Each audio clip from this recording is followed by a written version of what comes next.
Imagine sitting at the same table where Prophet Muhammad, peace be upon him, once ate.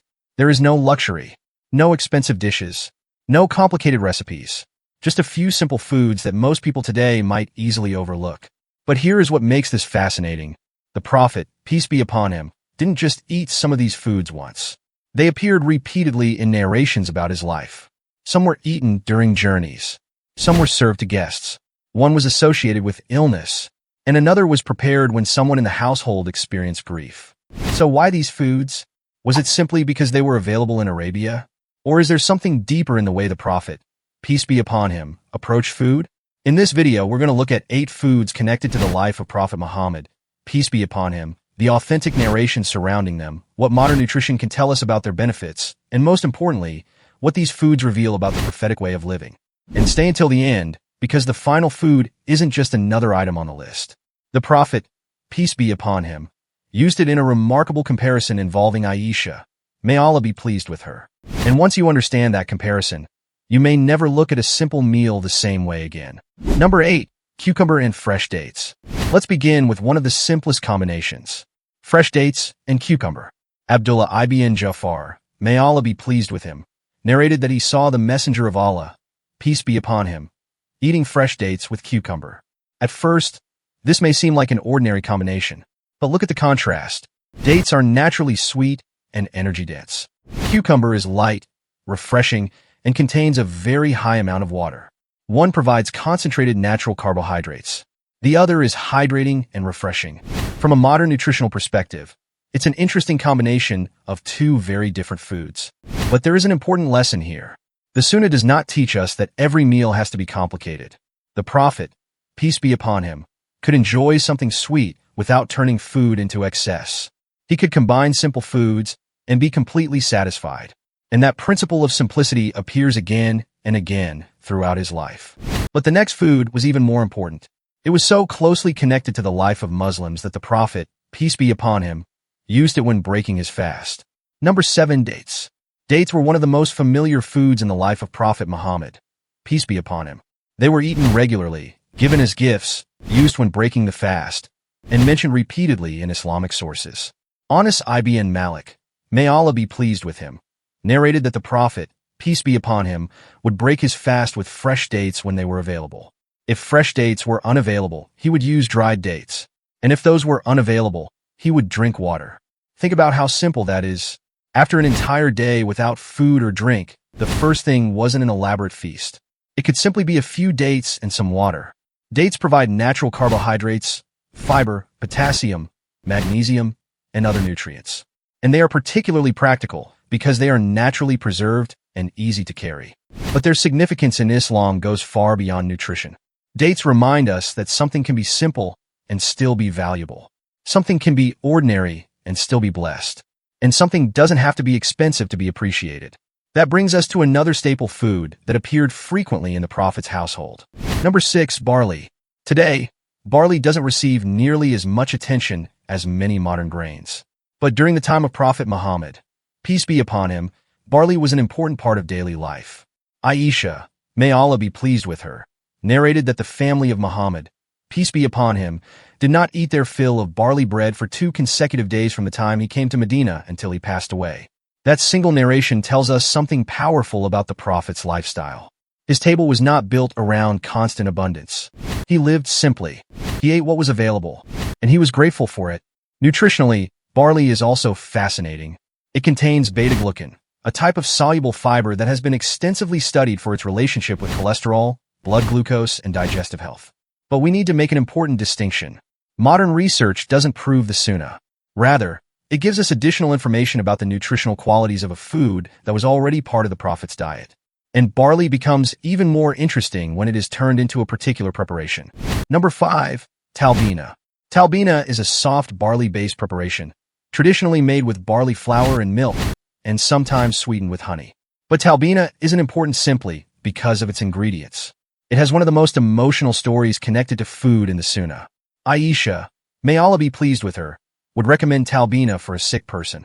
And when someone in the household died, she would have Talbina prepared. Why? Because the Prophet, peace be upon him, said that Talbina gives comfort to the heart of the sick person and remove some of his sorrow. Think about that for a moment. The Prophet, peace be upon him, wasn't speaking about food only as fuel. He recognized that a human being can become weak physically and emotionally at the same time. Someone can lose their appetite because of grief. Someone can become exhausted because of illness. And sometimes something as simple as warm food prepared with care can become part of comfort. Modern nutrition has studied barley's fiber, micronutrients, and beta-glucan content. But we shouldn't turn these studies into claims that science has proven the Hadith. The more meaningful lesson is simpler. The Sunnah teaches us to care for the whole person. The body matters, the heart matters, and even a simple bowl of food can become an expression of compassion. And now we come to a food that has an even more direct connection to the Quran. Number 4. Honey.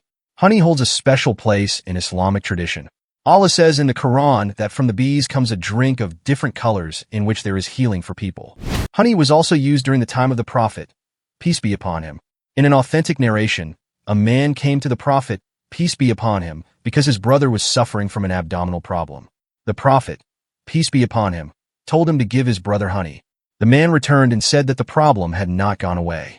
The Prophet, peace be upon him, instructed him again. This happened more than once. Eventually, the man returned saying that his brother had recovered. This narration gives us an important perspective. Prophetic guidance about food existed within real human life. People became sick. People sought treatment. And the Prophet, peace be upon him, directed them toward available means. Modern research has also studied honey extensively, particularly its antimicrobial properties and its potential role in soothing coughs and some upper respiratory symptoms. But honey should not be presented as a magical cure for every illness. The Quran and Sunnah give it a special place, while responsible healthcare still requires proper diagnosis and treatment when necessary. And then we come to a food that gives us one of the most beautiful scenes of the Prophet, peace be upon him, simply enjoying his meal. Number 3. Pumpkin. Anas ibn Malik, may Allah be pleased with him, narrated a remarkable moment. The Prophet, peace be upon him, was eating a meal that included pumpkin. And Anas noticed something unusual. The Prophet, peace be upon him, was looking around the dish for the pieces of pumpkin. He was deliberately picking them out. He was enjoying them. And Anas said that after witnessing this, he continued to love pumpkin. Imagine that scene. The Messenger of Allah, peace be upon him, sitting at a simple meal and enjoying pieces of pumpkin. This matters because sometimes we imagine the Prophet's life only through major historical events. Battles, migrations, sermons, treaties. But the Sunnah also preserves these quiet human moments. A meal, a favorite food, a companion watching carefully, and a simple action that stayed in his memory for the rest of his life. Nutritionally, pumpkin provides fiber and carotenoids, including beta-carotene, which the body can convert into vitamin A. But again, the deeper lesson isn't simply that pumpkin is nutritious. It is that the Prophet, peace be upon him, appreciated simple blessings. He wasn't disconnected from food. He enjoyed it. He was present. And he showed gratitude through appreciation rather than excess. Now let's move to another food that the Quran itself describes in a remarkable way. Number 2. Milk. Milk was another important food during the time of the Prophet, peace be upon him. The Quran describes milk as a pure and pleasant drink. And in a narration, when the Prophet, peace be upon him, drank milk, he supplicated to Allah to bless it and give more of it. Think about that small supplication. He received something ordinary. He consumed it, and he immediately connected it back to the one who provided it. That is one of the most beautiful patterns in the Sunnah. Food isn't simply something we consume. It is a blessing. Milk naturally contains protein, calcium, and other nutrients, and historically it was a practical source of nourishment for people living without modern food systems. But the prophetic example teaches us something that nutrition labels never can. Gratitude changes our relationship with what we consume. The same glass of milk can be viewed as an ordinary product, or it can be viewed as a blessing from Allah. And now we reach number 1. And this final food is different, because the Prophet, peace be upon him, didn't simply eat it. He used it as a comparison for excellence. Number 1. Tharid. Tharid was a traditional dish made by combining pieces of bread with meat broth, often with meat included. It was simple, practical, filling, and deeply familiar to the Arabs. But the Prophet, peace be upon him, gave it an extraordinary compliment. He said, "The superiority of Aisha over other women is like the superiority of Tharid over other foods." Think about that comparison. Aisha, may Allah be pleased with her, was one of the most important women in Islamic history. She was a wife of the Prophet, peace be upon him, a scholar, a narrator of Hadith, and a teacher for generations of Muslims. And to express the idea of excellence, the Prophet, peace be upon him, chose something as ordinary as a bowl of food. Not gold, not luxury, not something rare. Tharid, bread, broth, meat, simple ingredients brought together into one satisfying meal. And this is where the entire list begins to make sense. Because perhaps the most important thing about the foods the Prophet, peace be upon him, loved isn't that modern science can find nutrients in them. The deeper lesson is the way he approached food. He appreciated simple things. He didn't make luxury the goal. He didn't treat eating as an obsession. He didn't waste what Allah provided. He enjoyed food without allowing food to control him. And when we look at these 8 foods together, a pattern begins to appear. Dates, barley, talbina, honey, pumpkin, milk, cucumber, tharid. Different foods, different occasions, different stories, but the same underlying principle. Nourishment without excess, enjoyment without obsession, gratitude without extravagance. And perhaps this is why these foods still matter today. The Sunnah is not simply telling us what was on the Prophet's table. It is showing us how to approach the table. Eat with gratitude. Eat with moderation. Avoid waste. Appreciate what Allah provides. And remember that a simple meal can carry enormous blessing when it is eaten with the right heart. So the next time you see dates, barley, honey, pumpkin, milk, or even a simple bowl of broth and bread, remember that these ordinary foods were connected to the life of Prophet Muhammad, peace be upon him. And perhaps that is the real reason these foods still matter. Not because they are fashionable, not because modern science suddenly discovered them, but because they remind us of a man who lived with simplicity, gratitude, and contentment. If you found this Islamic knowledge beneficial, subscribe to the channel for more videos exploring the Quran, Sunnah, prophetic history, and forgotten lessons from Islamic tradition. And don't leave yet, because the next video is going to take us somewhere much darker. The most terrifying creatures mentioned in the Quran. The Quran mentions creatures that are connected to some of the most frightening and extraordinary moments in Islamic revelation. Some are creatures we already know. Others are far more mysterious.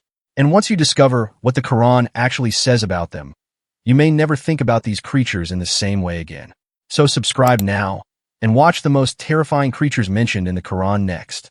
May Allah increase us in beneficial knowledge, help us follow the Sunnah of His Messenger, peace be upon him, and place barakah in the food He has provided for us.